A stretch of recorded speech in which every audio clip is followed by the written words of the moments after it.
오늘은 제가 여러분들에게 담대한 아브람이란 제목으로 설교 말씀을 드릴 거예요.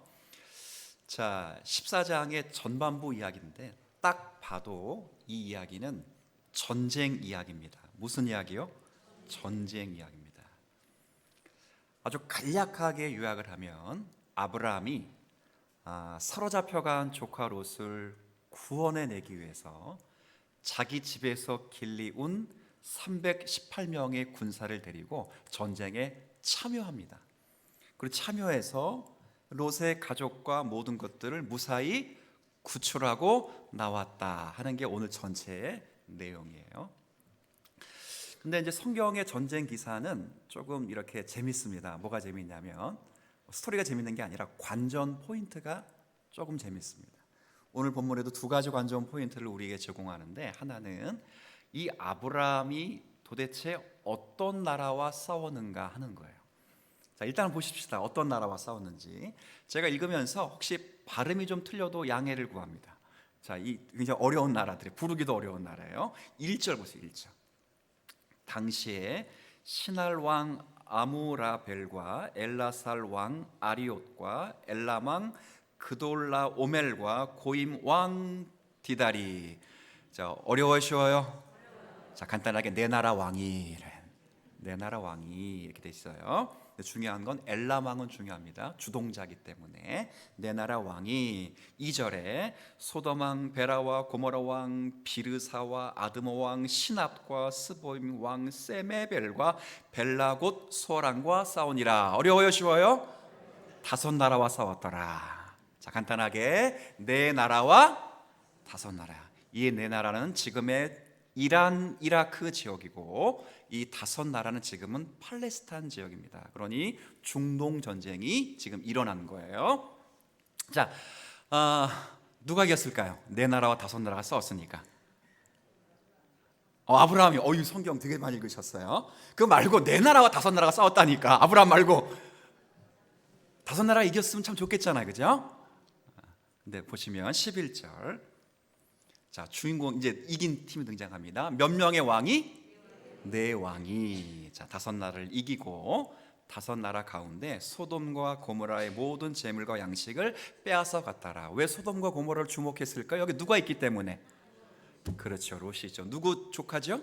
아브라함의 조카 롯이 여기 있습니다. 그래서 12절 같이 읽습니다. 시작. 소돔에 거주하는 아브라함의 조카 롯도 사라졌고 그 재물까지 노력하여 갔더라. 자, 다시 본론으로 돌아와서 아브라함이 어떤 나라와 싸웠는가 묻습니다. 시시한 나라, 강력한 나라.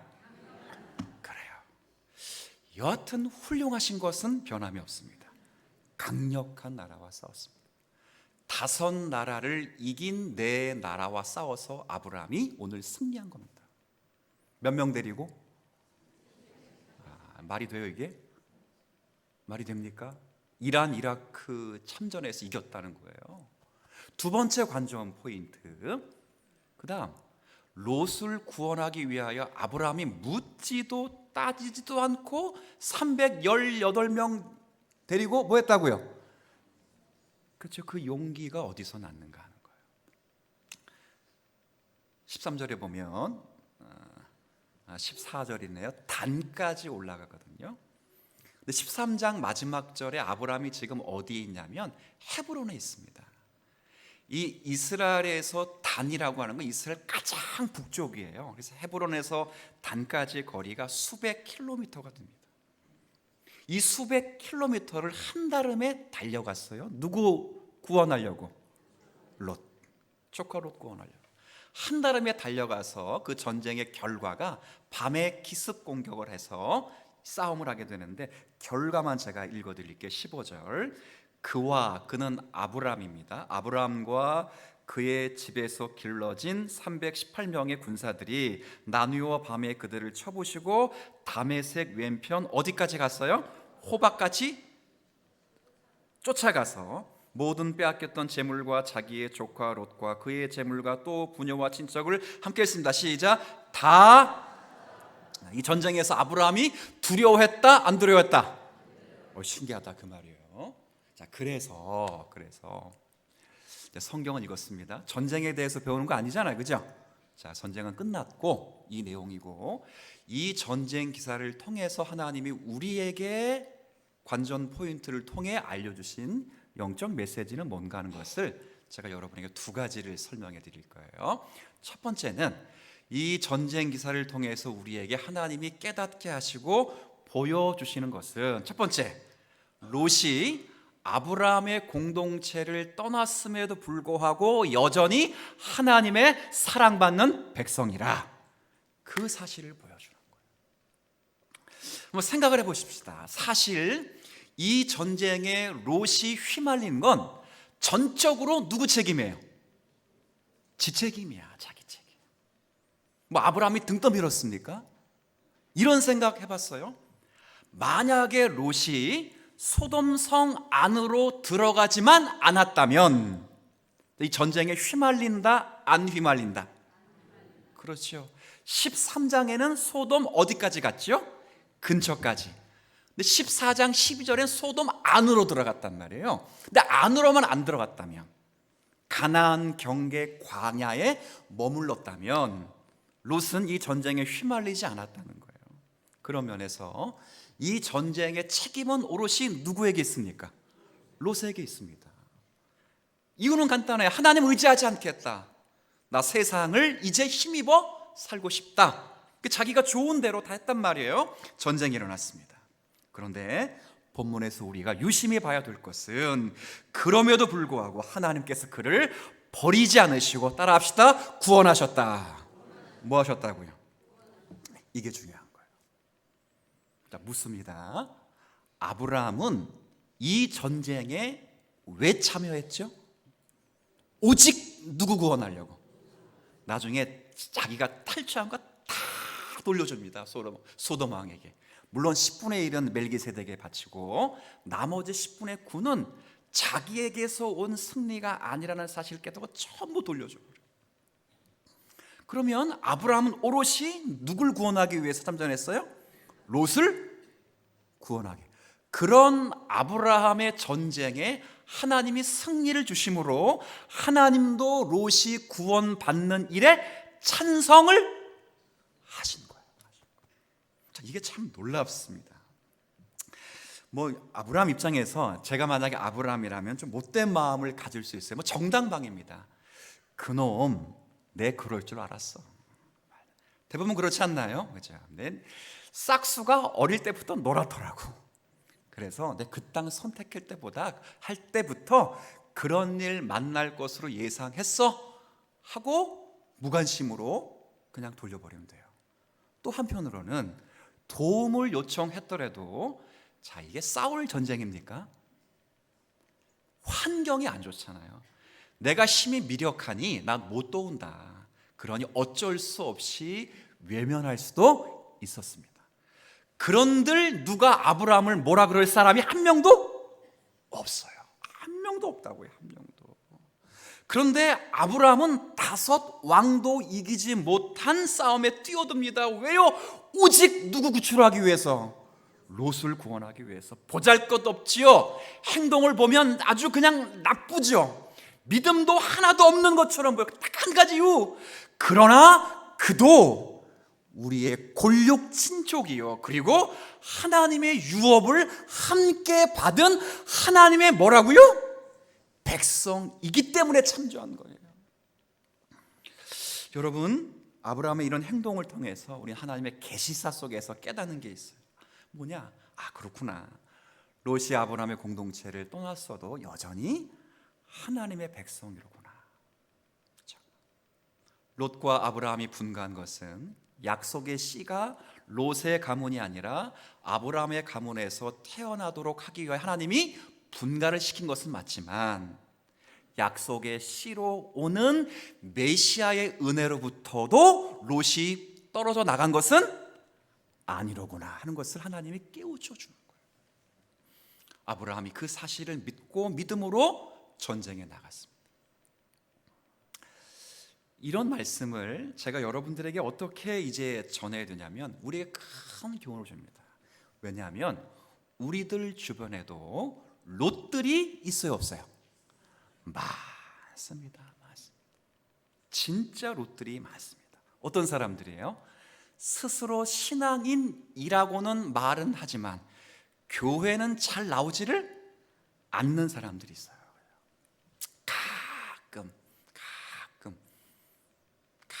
가끔 출석해요.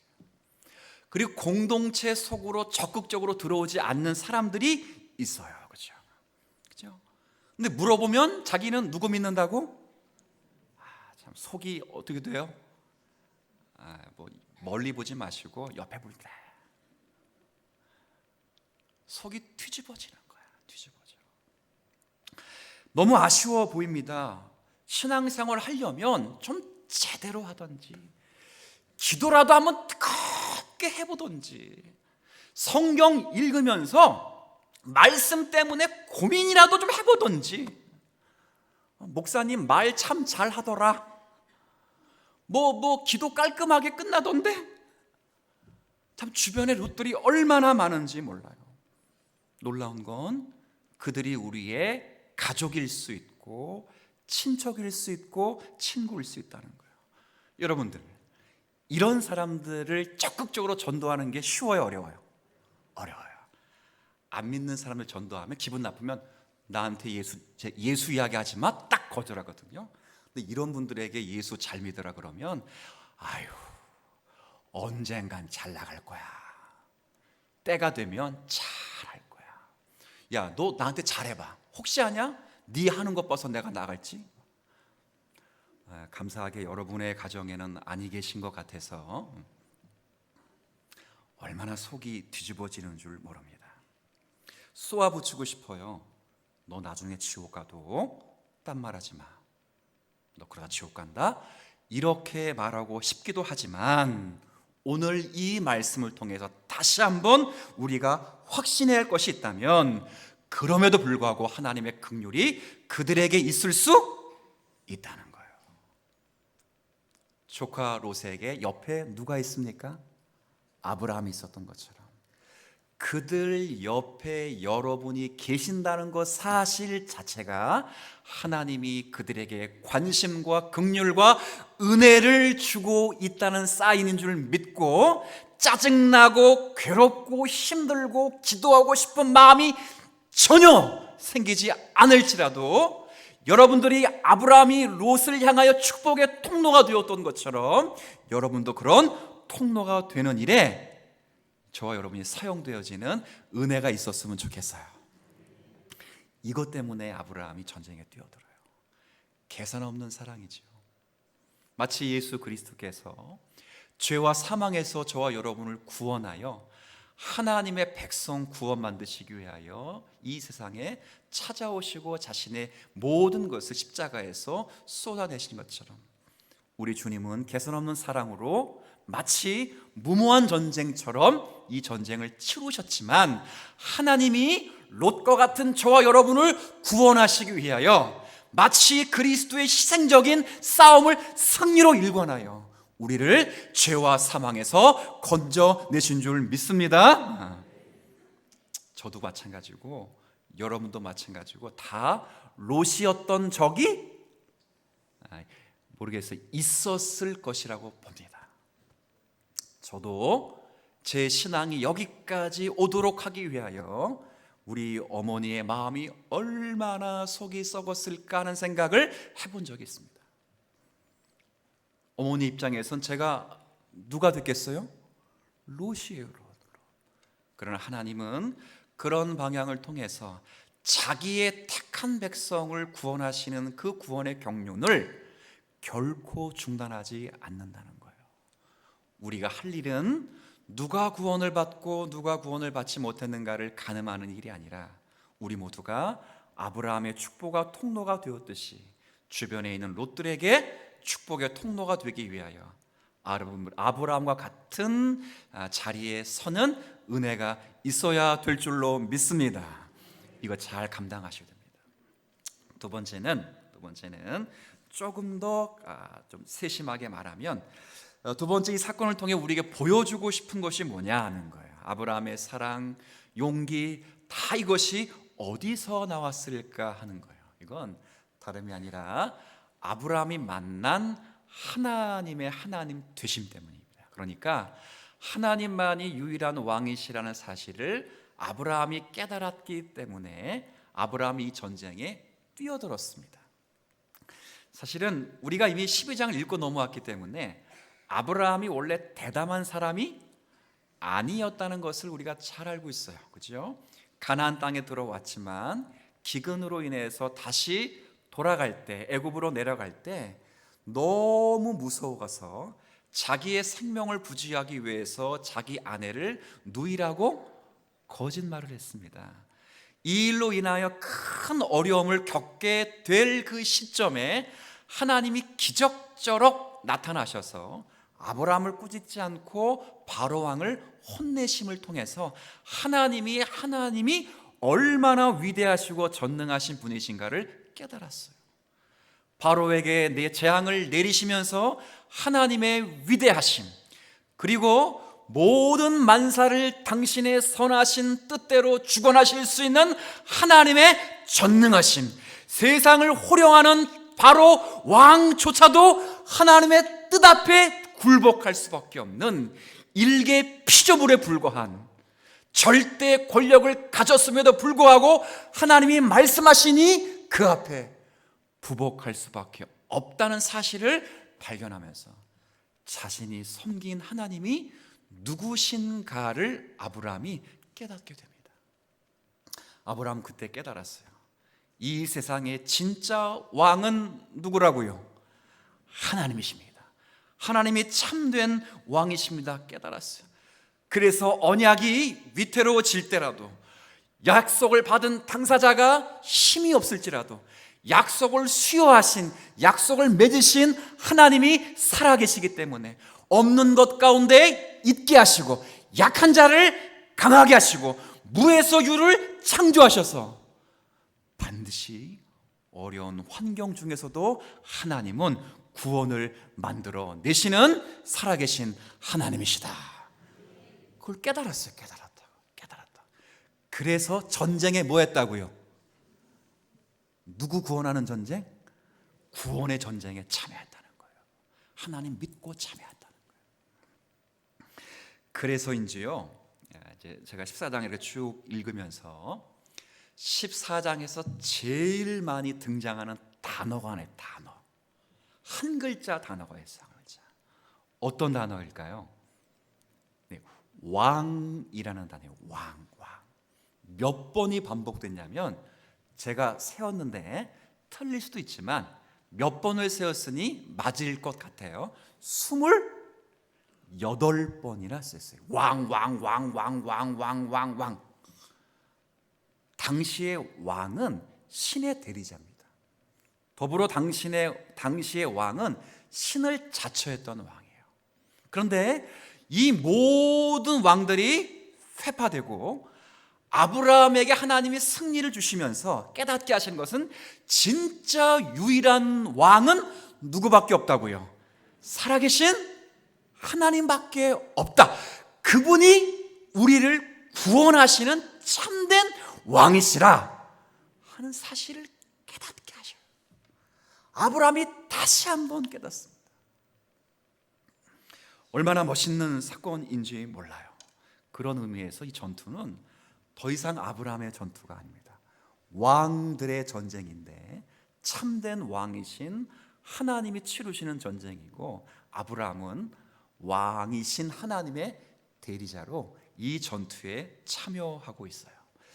제가 이 말씀을 이제 연구하면서 이제 이 말씀이 과연 어떤 의미가 있었기에 이런 이야기를 하는 것일까? 여러분, 제가 언제나 창세기 강의하면서 말씀드렸듯이 창세기를 처음에 읽고 있는 독자는 저와 여러분이 아니고 누구라 그랬죠?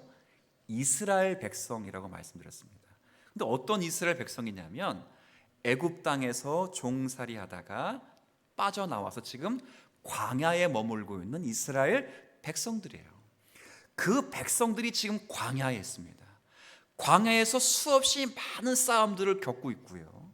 장차 약속의 땅에 들어가면 거기서 또 가나안 원주민들과 뭐 해야 돼요? 싸워야 돼요. 수없이 많은 왕들이 기다리고 있다고요. 그리고 앞으로 이스라엘 역사 속에서도 많은 나라들과 전쟁을 치루어야 합니다. 그때 이 기사로 이스라엘 백성들을 위로하는 것은 수없이 많은 왕들이 있지만 진짜 참된 왕은 살아계신 하나님이라는 사실이에요. 그 하나님이 약속을 하시고 약속하신 백성들을 편들어 주시면 아군의 숫자가 절대적으로 부족할지라도 하나님은 능력 가운데 자기 백성을 구원해 주신다. 그 믿음 가지래. 믿음. 하나님이 왕이시면 끝나는 거예요. 그래서 이 전쟁은 하나님을 의지하도록 하나님이 역사하신 전쟁이에요. 다음 주에 살피겠지만, 그래서 전쟁 기사의 결론이 굉장히 중요해요. 결론. 자, 제가 한번 읽어드릴 텐데요. 18절부터 20절 한번 볼게요. 자, 오늘 14장에 다음 주에 읽을 본문이지만 한번 보겠습니다. 18절부터 20절까지 제가 좀 읽어드리겠습니다. 살렘 왕 멜기세덱이, 자, 아는 사람 모르는 사람, 유일하게 이제 아는 사람 나와요. 멜기세덱이 떡과 포도주를 가지고 나왔으니 그는 지극히 높으신 하나님의 제사장이었더라. 우리 히브리서의 말씀을 통하여 바로 이분은 누구시라고요? 예수 그리스도를 예표하신 분이십니다. 왕이시면서 제사장이셔요. 예수님이 아니시라 예수님을 예표하신 분입니다. 자, 이 왕이 그가 아브라함에게 축복하여 이르되 천지의 주제이시오 지극히 높으신 하나님이여 아브라함에게 복을 주옵소서. 20절 같이 읽습니다. 시작. 너의 대적을 내 손에 찬송할지로다 하매 아브라함이 그 얻은 것에서 10분의 1을 주었더라. 아멘. 자, 묻습니다. 아브라함이 승리할 수 있었던 모든 이유가 어디에 있었습니까? 네. 맞은 것 같기도 하고 틀린 것 같기도 하지만 맞았어요. 누구 때문에? 그렇죠. 여러분, 잠깐 앞에 보세요. 전쟁에서 승리하려면 고대로부터 4가지가 반드시 있어야 돼요. 반드시. 첫 번째는 무기가 있어요. 무기. 아무리 총 갖고 쏴도 미사일 한 방 떨어지면 끝나는 거예요. 그러니까 무기가 좋아야 돼요. 무기. 두 번째는 병력이 많아야 되는데요. 전문 용어로 쪽수가 많아야 된다는 거예요. 세 번째는 뭐가 있어야 되냐면 전술이 뛰어나야 돼요. 제갈량 같은 사람이 있으면 이길 수 있는 거예요. 근데 마지막에 또 뭐냐면 다 있어도 사기가 충천하지 못하면 안 돼요. 사기가 있어야 돼요. 근데 놀라운 건 이 전쟁은 이 4가지로 이루어서 승리한 전쟁이 아니라는 거예요. 318명 병력 수가 턱없이 9나라가 엉킨 전쟁이라니까요. 집에서 길린 거니까 기껏해야 몇 자루 칼도 없다고요. 사기가 충천하고 그런 문제가 아니라고요. 전술이 밤에 침략했다고 전술이 좋은 문제도 아니에요. 오늘 본문에 보면 너의 대적을 네 손에 붙이신 지극히 높으신 누구? 하나님이십니다. 하나님이 너에게 너의 대적을 붙이시라. 그러니 뭐 하라고요? 찬송할지로다. 이 찬송하라는 말을 성경에 동의어가 있어요. 바꿔 말하면 감사라는 말이에요. 이 말은 바꿔 말하면 너의 대적을 너의 손에 붙이신 지극히 높으신 하나님을 뭐 하라고요? 감사하라. 하나님께 감사하라. 그래서 아브라함이 감사했어요. 그래서 드린 성경의 최초의 뭐요? 11조예요. 자, 이거 본론은 아니니까 제가 물어볼 테니까 답을 해보세요. 11조는 율법입니까? 감사입니까? 입을 정확하게 답을 하셨어요. 11조는 뭐라고요? 감사입니다. 하나님이 드리라고 해서 드리는 게 아니라고요. 이걸 떼어 먹었더니 하나님이 다음 달에 떼어 먹은 만큼 뻥꾸내가지고 손해를 봐서 마음이 아프더라. 하나님이 그런 째째하거나 쫀쫀한 하나님이 아니시라고. 살아계신 전능하신 하나님이시라고요.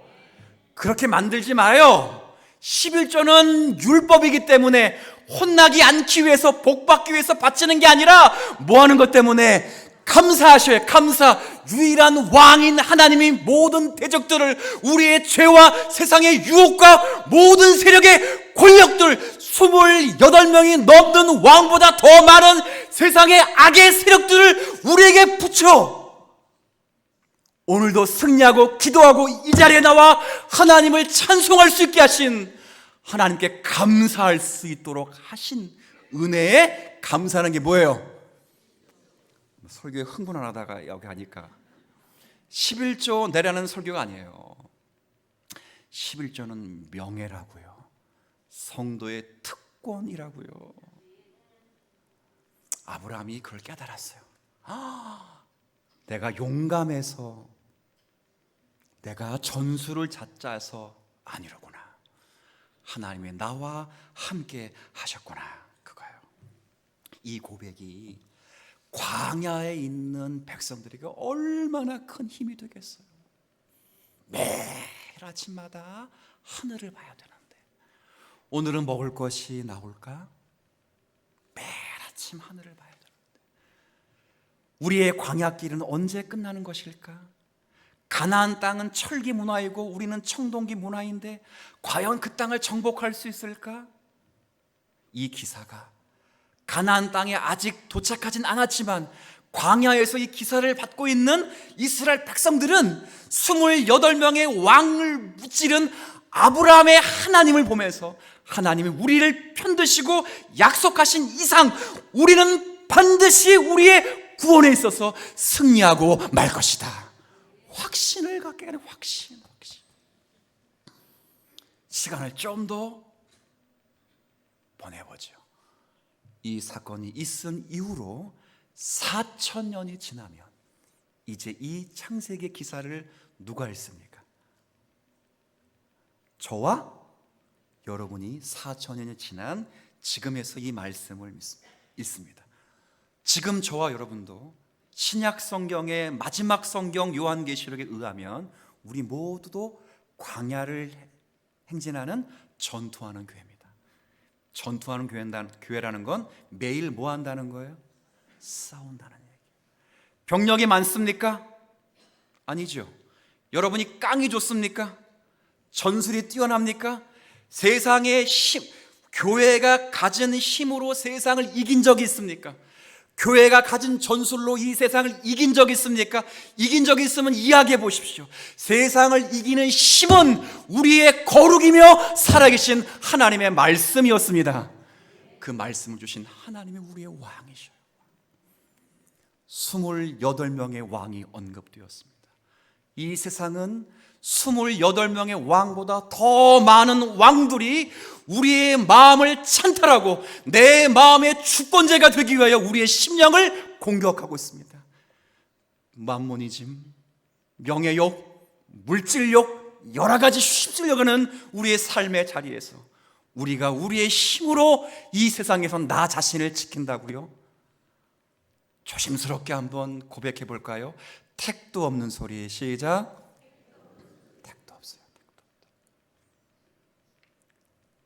그러나 저와 여러분이 이 아침에 비록 주무시는 것인지 조시는 것인지 기도하시는 것인지 입신하는 건지 잘 알지 못하지만 이 자리에 앉아 하나님을 예배할 수 있게 하신 것, 살아계신 하나님이 우리의 왕이셔서 우리에게 은혜를 주신 줄 믿습니다. 그 하나님을 의지하는 거예요. 뭘 의지할 게 있어요? 무엇을 우리가 힘낼 것이 있습니까? 여러분이 돈을 아무리 벌어도 H그룹, L그룹 회장보다 더 많이 벌 수 있어요? 여러분이 똑똑해도 누구보다 더 똑똑하고 현자처럼 살 수 있습니까? 그럴 수 없습니다. 그러나 모든 것을 작정하시고 계획하시고 예정하시고 창조하시고 섭리하신 하나님이 지금도 저와 여러분의 하나님으로 우리를 돌보시고 계신다는 거예요. 특별히 구원을 위해 그렇게 하십니다. 구원을 위해서. 아브라함이 롯을 뭐 하려고 참전했다고요? 구원하려고. 여러분의 구원을 위하여 하나님은 쉬지 않았어요. 사탄의 권세가 아무리 강력할지라도, 죄의 유혹을 끊어낼 수 있는 힘이 우리에겐 미약할지라도 하나님은 그 전쟁에 승리할 수 있도록 끊임없이 아브라함을 붙여주셔서, 때로는 말씀을 통하여, 누구 성도의 어떤 공급을 통하여, 누군가의 격려와 위로와 동역자들의 힘을 통하여 롯과 같은 저와 여러분들이 다시 한번 공동체 안에 들어와 회복할 수 있도록 지금도 하나님은 역사하고 계시는 거예요. 그러니 마지막으로 따라합시다. 싸웁시다.